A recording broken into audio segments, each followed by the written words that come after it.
Okay then let's just begin with reconstitution of a partnership. आज हम लोग दो चीजें करेंगे, एक तो ये वाला चैप्टर कंप्लीट करके और फिर जनरल टेस्ट करेंगे, ठीक है ना। तो आधा आधा काम करेंगे हम लोग, दोनों भी चीजें, ठीक है। ओके ठीक है। रिकॉन्स्टिट्यूशन में हम लोगों का सबसे पहला टॉपिक आता है change in profit sharing ratio. Change in profit sharing ratio में देख लेंगे हम लोग क्या क्या लिखेंगे, क्या क्या इंपॉर्टेंट है हमारे लिए। सबसे पहले पढ़ेंगे, इधर देखो क्या लिखा हुआ है। Any change in the existing agreement of a partnership amounts to the constitution of a firm. कह रहा है जब भी कोई चेंज होगा हमारे एग्जिस्टिंग पार्टनरशिप फर्म में, तो वो क्या अमाउंट करेगा, किस चीज पे रिजल्ट करेगा, वो रिजल्ट करेगा किस चीज के लिए, वो रिजल्ट करेगा रिकॉन्स्टिट्यूशन ऑफ द फर्म के लिए, ठीक है ना। इसका रिजल्ट क्या होगा, वेरी गुड मॉर्निंग। इसका रिजल्ट क्या होगा, as a result of reconstitution the existing agreement comes to an end and a new agreement comes into force and the firm continues then। ठीक है ना, मतलब क्या होता है, पुराना अग्रीमेंट क्या होगा, खत्म हो जाएगा, नया अग्रीमेंट क्या होगा, बनकर उभर आएगा। समझ आया नहीं आया, तो this is the cause of reconstitution, what happens, ठीक है। नेक्स्ट क्या कह रहा है मोड्स क्या है रिकॉन्स्टिट्यूशन के, कब कब हम लोगों को रिकॉन्स्टिट्यूट करना पड़ता है एक पार्टनरशिप फर्म को।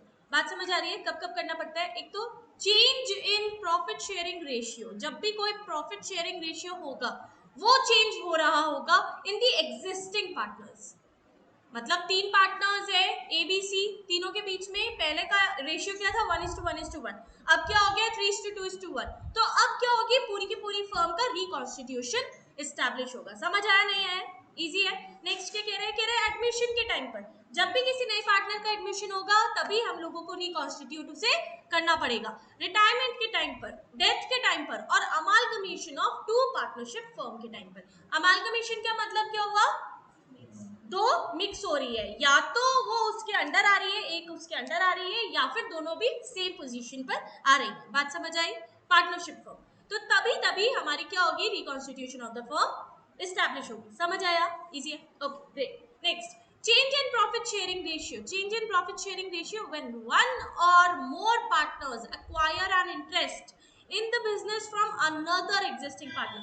इसका मतलब क्या हुआ, एक या एक से ज्यादा पार्टनर्स क्या कर रहे हैं, किसी और पार्टनर का इंटरेस्ट एक्वायर कर रहे हैं।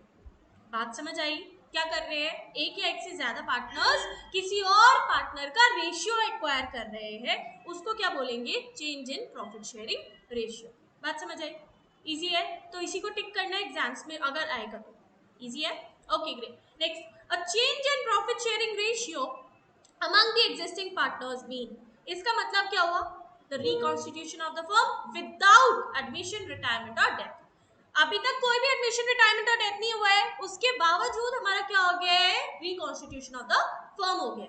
बात समझ आई, इजी है, इजी है, ओके ग्रेट। नेक्स्ट कह रहा है एडजस्टमेंट्स क्या है required at the time of change in profit sharing ratio. क्या क्या एडजस्ट करना पड़ता है हमें, पहला तो कैलकुलेट करना पड़ता है हर पार्टनर का गेन या फिर सैक्रिफाइसिंग रेशियो।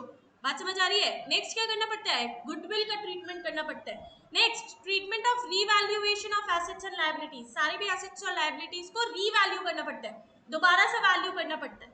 क्यों करना पड़ता है,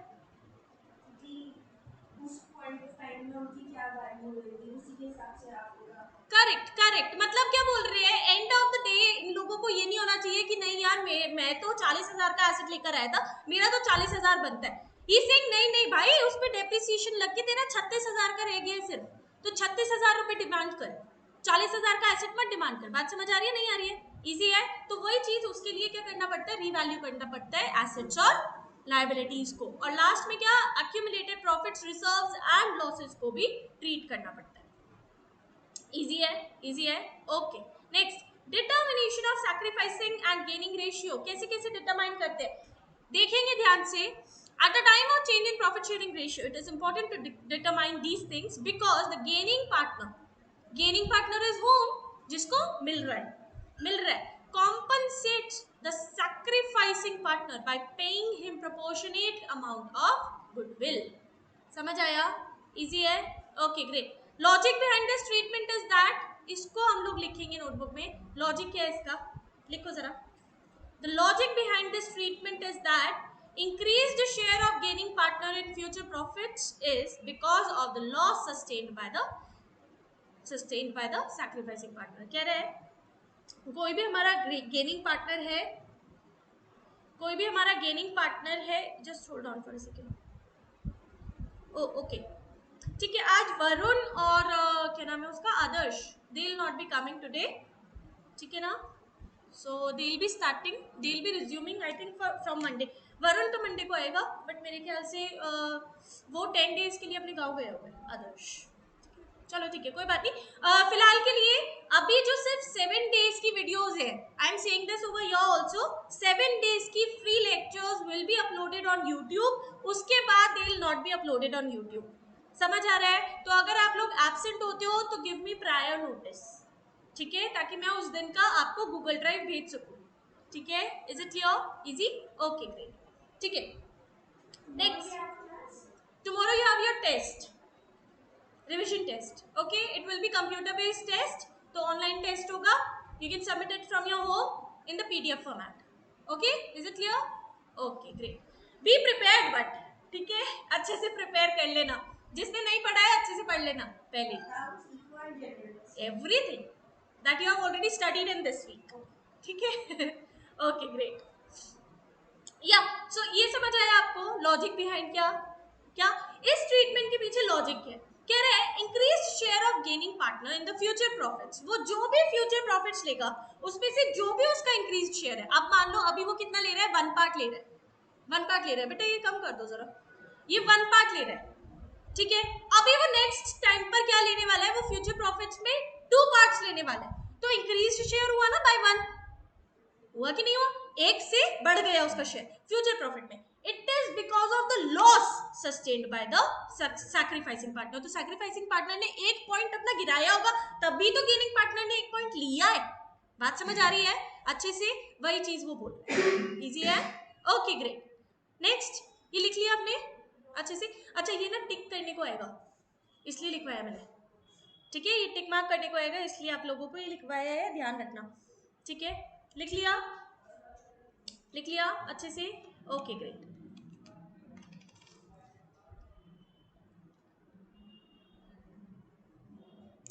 great, done done, okay great, next, so so to induce a partner to sacrifice his share in profits, in the future profits, he is offered a lump sum amount as his share of goodwill presently by the gaining partner। इसका मतलब क्या हुआ, ताकि वो अपना थोड़ा सा share छोड़ दे फ्यूचर प्रॉफिट्स में से, तो नया पार्टनर क्या कहता है, गेनिंग पार्टनर क्या करता है, उसको थोड़ा सा क्या देता है, ब्राइब काइंड ऑफ देता है, ब्राइब एग्जैक्टली ब्राइब नहीं होता वो, बट वो काइंड ऑफ ब्राइब देता है कि नहीं नहीं भाई तो एक काम कर, अभी जो गुडविल है ना उसमें से शेयर ले जा ले, अपना थोड़ा सा पार्ट ले जा ले, या ज्यादा पार्ट ले जा ले, या मैं तेरे को थोड़ा सा पार्ट दे देता हूँ।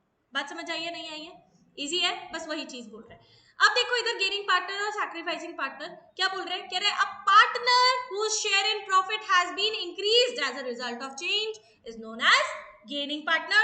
On the other hand, partner whose share has been decreased as a result of change is the sacrificing partner.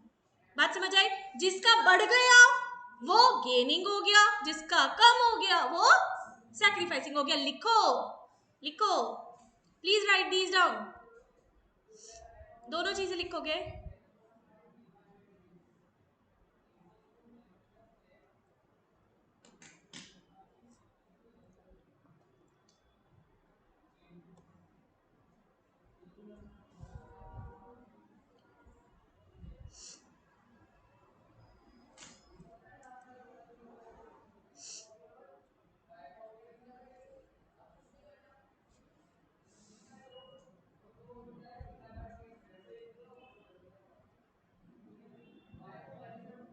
Done, very good.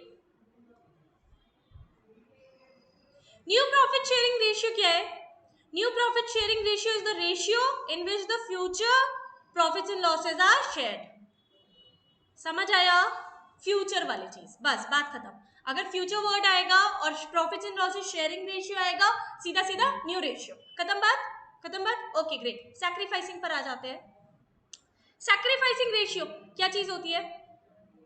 Ratio in which the partner has agreed to sacrifice their share of profit in favor of the other partner or partners। बात समझ आई? उस ratio में जिसमें एक partner agree कर जाता है कि ठीक है भाई तू ले जा मेरा शेयर, सैक्रिफाइस कर देता हूं मैं, उसको बोलते हैं सैक्रिफाइसिंग रेशियो। इजी है राइट, नाम से ही समझ आ रहा है। ओके, कैलकुलेट कैसे किया जाता है? Sacrificing ratio is equals to old minus new, old minus new. Easy, लिख लो, please write down. Gaining on the other hand, new minus old,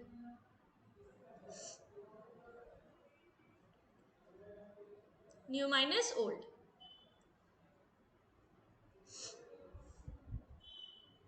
easy, लिख लिया? Okay great. Next, calculation of sacrifice और gain of the partners. Sacrifice और gain of the partners कैसे निकाला जाता है? सैक्रिफाइस और गेन ऑफ द सैक्रिफाइस और गेन शेयर कैसे निकाला जाएगा? Old profit share minus new profit share. कुछ है नहीं, वही चीज है, सेम चीज जो पहले चल रही थी। समझ आया? ओके, अगर वो डिफरेंस पॉजिटिव है तो वो सैक्रिफाइसिंग है, अगर वो नेगेटिव है तो गेनिंग है। ये चीज ध्यान रखना, कई बार बच्चे इस चीज में कंफ्यूज होते हैं, मैम ये माइनस में आ रहा है तो क्या लिखे?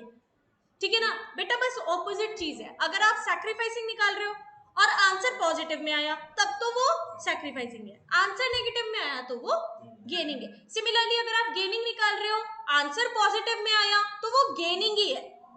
गेनिंग निकाल रहे हो, आंसर पॉजिटिव में आया तो वो गेनिंग ही है, और आंसर नेगेटिव में आया तो वो सैक्रिफाइसिंग, उल्टा हो जाएगा, ऑपोजिट। आप निकाल क्या रहे हो वो उस पर डिपेंड करता है। जो भी चीज निकाल रहे हो वो पॉजिटिव में आना चाहिए, उसका ऑपोजिट ऑपोजिट हो जाएगा। बात समझ आई? Easy, easy, okay great. Next, accounting treatment of goodwill. अब यहां पर आ जाते हैं सीधा सीधा, अकाउंटिंग ट्रीटमेंट ऑफ गुडविल की बात करते हैं। देखो जरा कैसे कैसे देखेंगे इसको। The accounting treatment for adjustment of goodwill in case of change in profit sharing ratio is as follows. Steps है इसके चार। क्या क्या स्टेप्स है? पहला कह रहे हैं गेनिंग या फिर सैक्रिफाइसिंग निकाल दो, गेनिंग या फिर सैक्रिफाइसिंग निकाल दो, सीधा सीधा। कॉम्पनसेशन कैसे निकालोगे? फर्म की total goodwill multiplied by the share of goodwill gain, right, gaining partner. समझ आया? Total goodwill multiplied by gaining partner, gaining partner का शेयर आ गया। राइट ऑफ कैसे करोगे? This will be old partners का पुराने वाला ratio two goodwill account. This is the goodwill that is already existing in the books. ये पुरानी goodwill exist कर रही है बुक्स में, उसको राइट ऑफ करना है, खत्म करना है। राइट ऑफ कैसे करेंगे? गुडविल का अकाउंट कौन सा होता है? Asset account. एसेट क्या होता है? डेबिट होता है। राइट ऑफ करते टाइम क्या कर देंगे? क्रेडिट कर देंगे। बात समझ आई? इजी है। किन के पार्टनर्स में, सॉरी किन के रेशियो में? पुराने पार्टनर्स के पुराने रेशियो में। ओल्ड पार्टनर्स ओल्ड रेशियो, इसमें सारे भी पार्टनर्स आ जाएंगे। ठीक है, सारे भी पार्टनर्स जो ऑलरेडी है existing partners in their old ratio, in their old ratio. But adjustment entry for the goodwill कैसे आएगी? गेनिंग टू सैक्रिफाइसिंग करके। बात समझ आई? गेनिंग टू सैक्रिफाइसिंग करके। ये लिख लो चारों स्टेप्स फटाफट से, याद रहेंगे एग्जाम्स में कैसे कैसे करने हैं। हमेशा जब भी एंट्री बनेगी गेनिंग टू सैक्रिफाइसिंग ही बनती है, सैक्रिफाइसिंग टू गेनिंग नहीं बनती है। समझ आया? Easy, okay, please right it down quickly.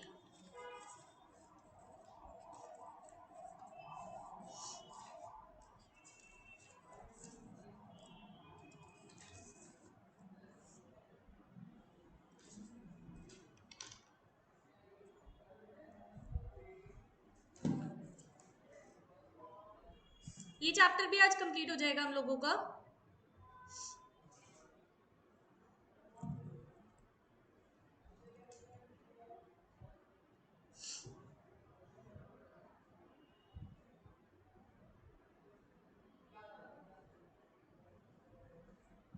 Done. इसे पूरा पूरा लिखने की जरूरत नहीं है, अपनी लैंग्वेज में लिखना, ठीक है? Write it in your own language. Old goodwill written off ऐसे करके जैसे लिखते हैं प्रॉपर वैसे ही लिखना, ठीक है?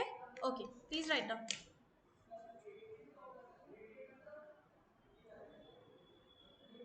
अच्छा, अगर कोई ओल्ड गुडविल रहती ही नहीं है बुक्स में तो ये वाली एंट्री आएगी क्या? स्टेप 3 वाली नहीं आएगी। This is optional, right? Optional मतलब तभी आएगी जब हमारी एग्जिस्टिंग गुडविल है बुक्स में। समझ आया? Easy, okay. रिटन जो फोर्थ है वो तो न्यू गुडविल का वो हो गया ना? एग्जैक्टली, जो total goodwill of the firm है उसमें से उसका शेयर निकाला जाएगा, पहले गेनिंग रेशियो का, और फिर उसमें बांटा जाएगा, ठीक है? सैक्रिफाइसिंग को।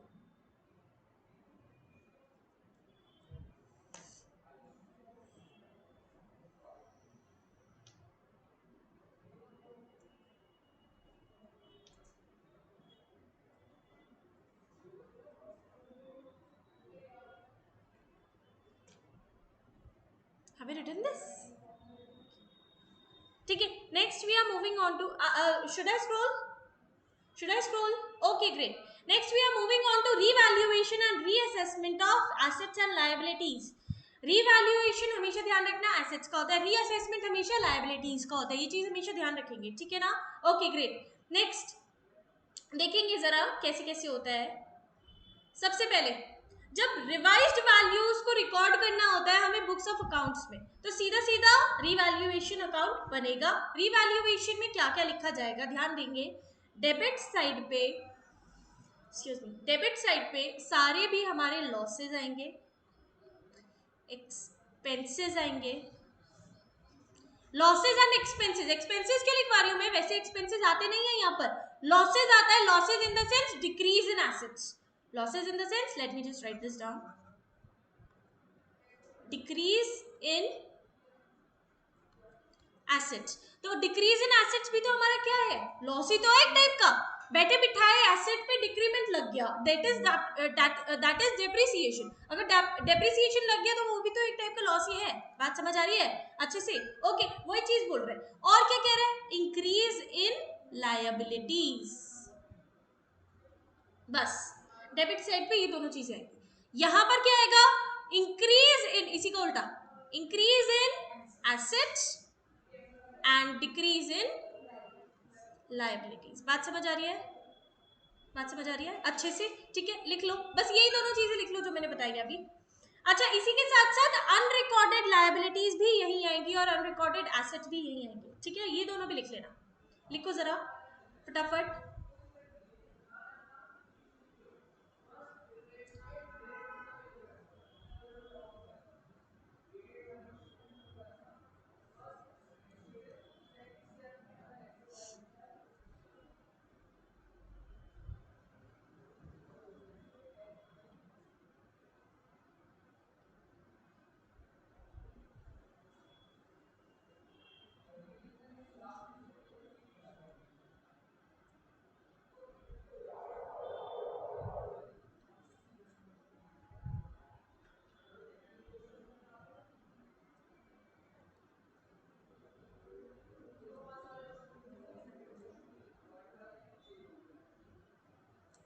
Done, very good. लास्ट में एक चीज ध्यान देना, अगर डेबिट साइड पे शॉर्ट पड़ता है तो प्रॉफिट आता है, और अगर क्रेडिट साइड पे शॉर्ट पड़ता है तो लॉस आता है. और ये ट्रांसफर कहाँ होता है, या तो कैपिटल अकाउंट पे या फिर करंट अकाउंट पे. करंट अकाउंट में किस टाइम पे, जब कैपिटल्स फिक्स्ड हो, और कैपिटल अकाउंट पे कब, जब कैपिटल्स फ्लक्चुएटिंग हो. समझ आया? दो टाइप की कैपिटल्स होती है ना, कल हमने किया था. ओके, इसमें क्या होगा, अगर प्रॉफिट होगा तो to side, that is debit side, and अगर लॉस होगा तो by side, that is credit side. Easy. Okay, लिख लो ये भी फटाफट, बस ये वाला. Either of the two shall appear. इन दोनों में से सिर्फ एक ही चीज आएगी, या तो प्रॉफिट या फिर लॉस. लिखो इसी में क्विकली.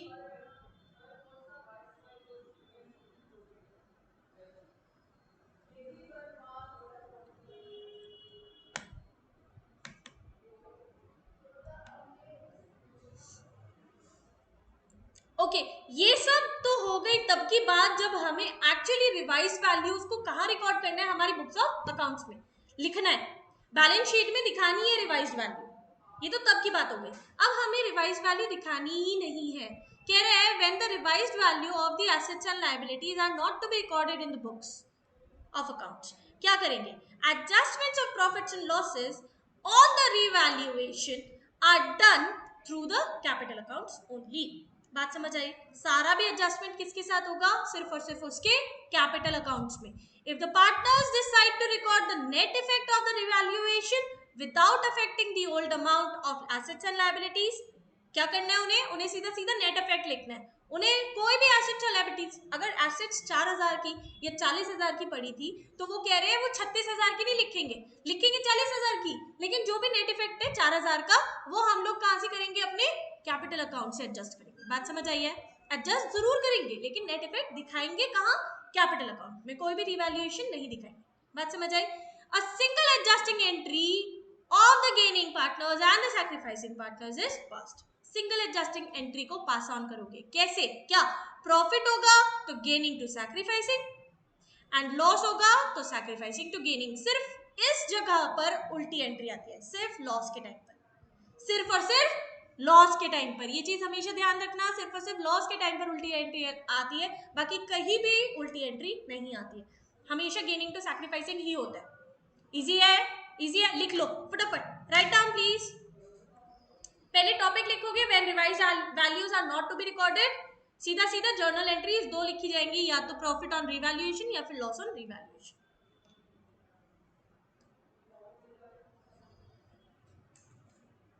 एग्जाम्स में अगर आएगा कि नेट इफेक्ट कहां दिखाया जाएगा, कहां दिखाया जाएगा, इनके कैपिटल अकाउंट्स में, ये चीज ध्यान रखना।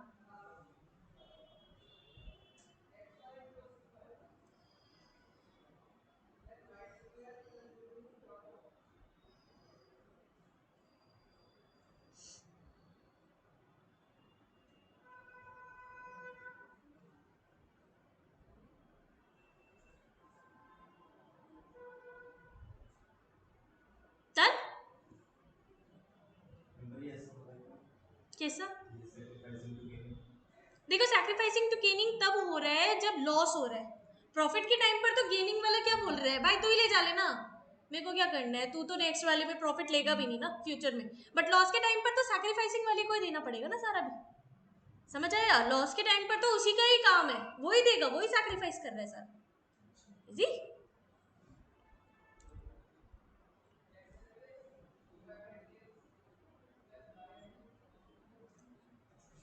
Easy, done, okay great. May I scroll? Okay great. चलो treatment of accumulated profits, reserves and losses देख लेते हैं। When these are not required to be shown in the new book, in the new book we are not required to show all these things, क्या? accumulated profits, reserves and losses हम लोगों को new books में नहीं दिखाना। अब क्या करें, क्या करेंगे, ट्रांसफर के लिए सीधा सीधा इनके पार्टनर्स के कैपिटल अकाउंट्स को डाल दो, समझ आया? और क्या करना है, accumulated losses हुए तो सीधा सीधा इनको डेबिट कर दो। क्या? accumulated profits है, रिजर्व्स है, इनके कैपिटल अकाउंट्स या फिर करंट अकाउंट्स को क्रेडिट करेंगे। accumulated losses है, कुछ भी एक्सपेंसेस है, इनके कैपिटल अकाउंट्स या फिर करंट अकाउंट्स को डेबिट करेंगे। इजी, इजी, अच्छे से समझ आया? नहीं समझ आया? अगर accumulated losses है या फिर हम सॉरी accumulated profits है या फिर हमारे रिजर्व्स है, क्या कर रहे हैं, वो कैपिटल को बढ़ा रहे हैं। कैपिटल अगर बढ़ती है तो हमारी क्या होती है, लायबिलिटी इंक्रीज, लायबिलिटी इंक्रीज होती है तो क्या होती है, क्रेडिट ही तो होती है। बात समझ आई? तो उसको क्रेडिट करेंगे, क्योंकि पैसा वापस देना है ना पार्टनर्स को, फर्म ने किसको देना है, पार्टनर्स को देना है। पार्टनर्स को किस तरीके से देगी, वो उनके कैपिटल में ऐड करके देगी, वो उनके कैपिटल में ऐड ऑन होगा तो लायबिलिटी फर्म की तरफ से बढ़ेगी, फर्म की तरफ से लायबिलिटी बढ़ेगी मतलब क्रेडिट होगी, तो इनके कैपिटल या फिर करंट अकाउंट्स को क्या कर देंगे, कैपिटल कर वो क्रेडिट कर देंगे। बात समझ आया? अभी समझ आया अच्छे से? ओके। और अगर लॉसेस हो गए तो उल्टा हो जाएगा, पार्टनर्स को देनी पड़ जाएगी वापस, पार्टनर्स को पैसा देना पड़ जाएगा। अब पैसा जब देना पड़ रहा है तो उनकी कैपिटल क्या हो रही है, कम हो रही है, जब कैपिटल हो रही है कम तो हो जाएगी डेबिट। बात समझ आई अच्छे से? पक्का लिख लो इसको फटाफट, नोटबुक में उतार लो, बस इतना इतना उतारना। हाँ जी, ऊपर वाला किया, हाँ जी, ये वाला, ये तो मैं फिर भी कर रखा, ये ऊपर वाला समझ में नहीं आया, ये जब हम बुक्स में ही डालना हो तो। आपने मेमोरेंडम रिवैल्यूएशन अकाउंट किया था? हाँ हाँ हाँ किया था, बस वो वही है, ठीक है, वही चीज।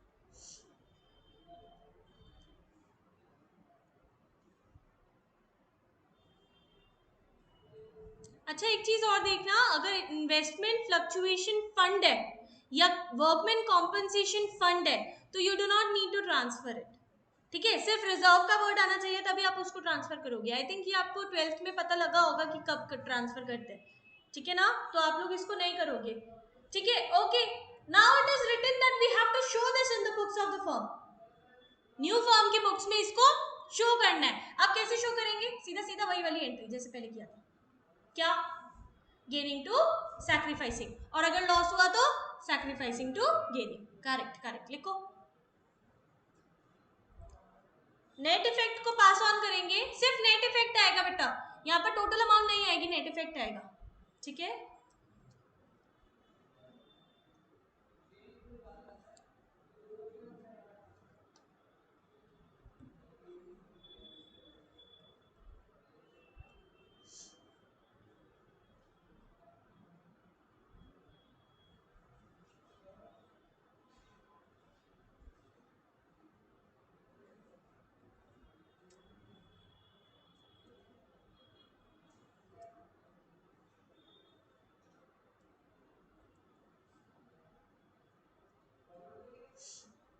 डन, समझ आया हो, देखो देखो ध्यान से देखो अच्छे से, जो चीज नहीं समझ आ रही है साथ साथ पूछते भी रहो आप लोग, ठीक है ना।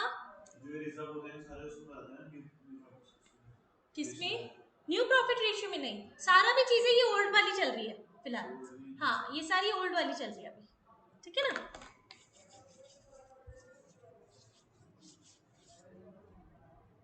ये सारी भी चीजें ओल्ड वाली चल रही है फिलहाल, ऊपर वाला जितना भी पार्ट है वो ओल्ड का है और नीचे वाला गेनिंग टू सैक्रिफाइसिंग वो तो है, ठीक है ना। You can even right this down over here in old ratio.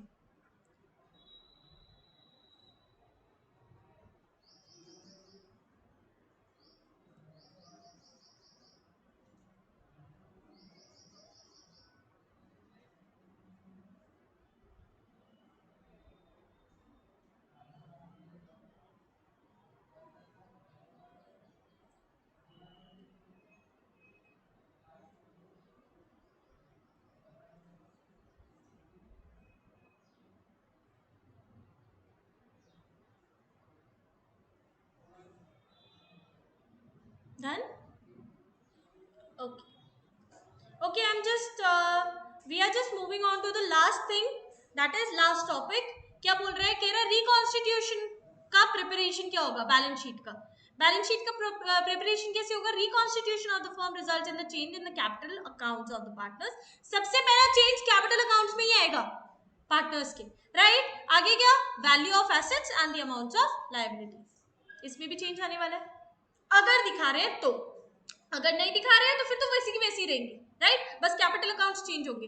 This shall also require the preparation of balance sheet of the new firm, before we prepare the balance sheet of the new firm, accounts that have been affected because of the reconstitution are prepared, उससे पहले accounts को prepare करेंगे। बस यही सब चीजें, थोड़ा बहुत थियोरेटिकल पार्ट जो ऑलरेडी अंडरस्टूड है, हम लोग करते हुए आ रहे हैं, बस ये आपको लास्ट में समझाया होगा, समझ आया अच्छे से, पक्का। ओके, सॉल्व एग्जांपल्स आप लोग खुद करोगे, उसके पहले देखो ये सॉल्व एग्जांपल्स ना बहुत ही डिटेल में है, ठीक है ना, तो ऐसे वाले आने नहीं वाले, आपके डिटेल पार्ट नहीं आने वाले हैं, आप लोगों को आने वाला है एमसीक्यूज, तो हम लोग करेंगे एमसीक्यूज, प्रैक्टिस क्वेश्चन स्टार्ट करेंगे हम लोग।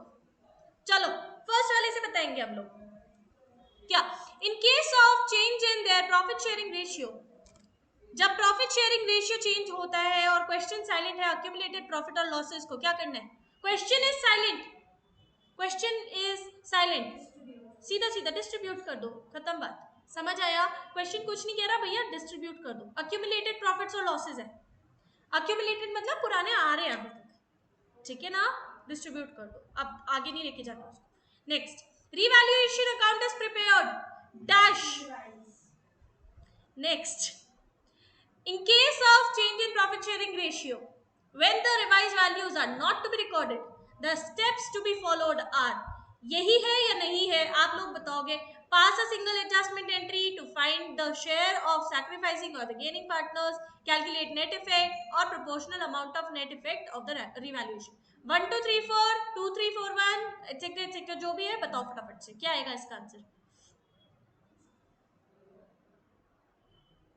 हाँ, क्या आएगा इसका आंसर? सबसे पहले क्या करते हैं? अच्छा इसमें वो डालना है। हाँ, सबसे पहले नेट इफेक्ट निकालते हैं। सबसे पहले नेट इफेक्ट निकालते हैं। 3, this is the third one. देख लो आप कौन से वाला आ रहा है हमारा। B part, B is the correct answer. Okay okay, start doing with these things. ठीक है ना, इनको करना स्टार्ट कर दो। I be right back. Is it visible to you? Okay, start doing it please. I be right back.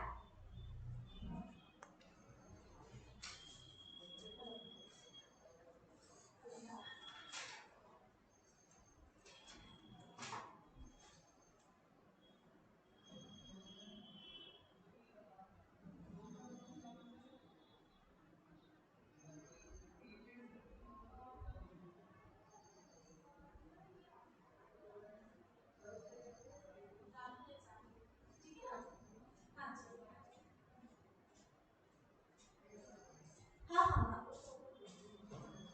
Okay okay.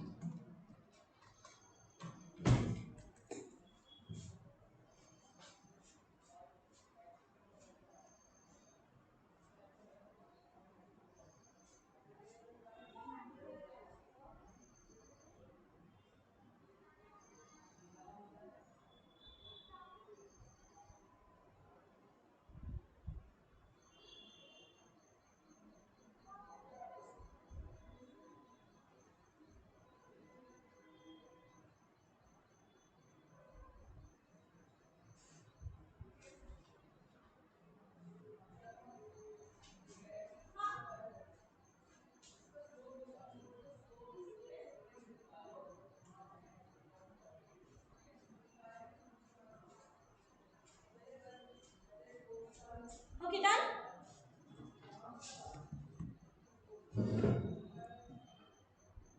हाँ जी done. हाँ जी, आप बताओ मुझे फोर्थ वाले का आंसर क्या है आपका?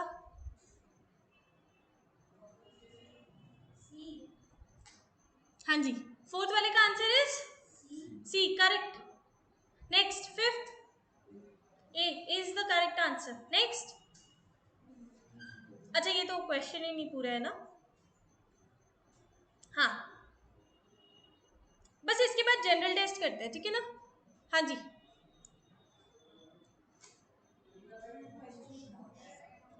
क्वेश्चन देख लो।